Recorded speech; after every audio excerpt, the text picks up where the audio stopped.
You can't get everybody working and moving in the same way unless you're treating them with respect and recognizing the value that they bring.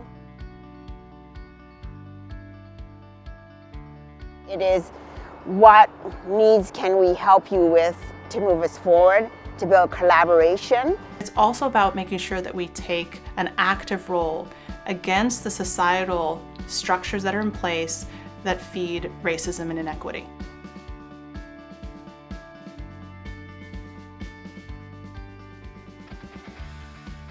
And I think it's really important to draw a line in the sand and say we will actively address systemic barriers that Black and Indigenous Canadians are facing.